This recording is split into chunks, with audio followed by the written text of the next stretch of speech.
ሞጣዬ ሰላም ሰላም፣ እንዴት ነህ? የኔ አባት ደህና ነህ? እንዴት ነሽ? አለሁልህ። ደህና ነኝ። የት ነው የምትኖሪ? እንኳን የት ነው የምትኖሪ? እኔ ባህር ዳር ነው የምኖረው። ትልቁ አካውንት የተዘጋው እኮ ነው ሞጣዬ። በዚህ እቺ ትንሽ አካውንቴ ነች። ቲክታክ ጊፍቱ ምናምን ይሰጣሉ? ጥሩ ነው? አዎ እግዚአብሔር ይመስገን በጣም ጥሩ ነው። በጣም በወር ስንት ትሰሪያለሽ? እንዴ በወር ጊፍት እኮ በሰከንድ በ3 ደቂቃ በ5 ደቂቃም እኮ ብዙ ይሰጣል። በወር ስንት ብር ትሸቀያለሽ?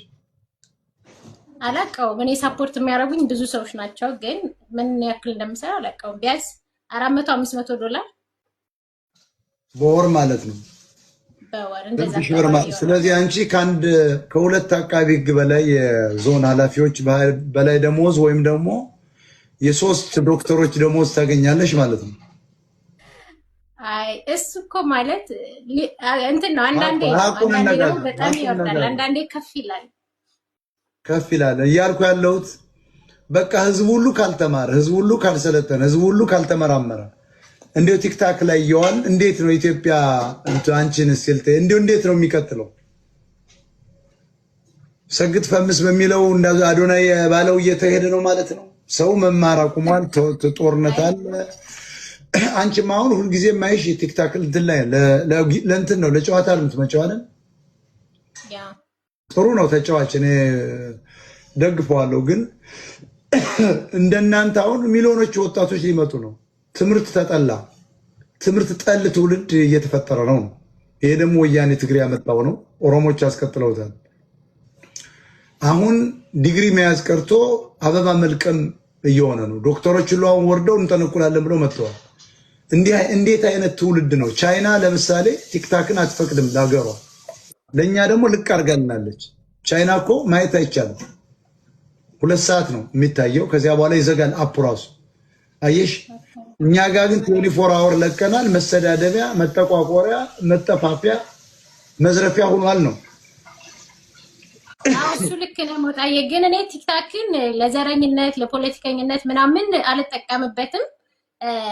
ዘረኝነት ማለት ምን ማለት ነው? ጌም መጫወት ነው የምፈልገው። ያው ደግሞ ሰፖርት ያደርጋል ምናምን። እስቲ አሁን ተቃውሚ። አንቺ አሁን አብይ አህመድ አማራን እየጨፈጨፈ ስለሆነ እቃወማለሁ የሚል ንግግር ተናገሪስ። እየገደለ ነው ሞጣዬ። እኔ አሁን ኢትዮጵያ ነው ያለሁት። አሁን ይኸውልሽ እንደዚህ አይነት ነገር መናገር ብልጽግና እየጨፈጨፈ ህዝባችንን እየገደለ ነው ብለሽ ተናገሪ። ባህር ዳር ተቀምጦ የ3 አቃቢ ህግ ደሞዝ መሰብሰብ ከአማራው ላይ አይደለም።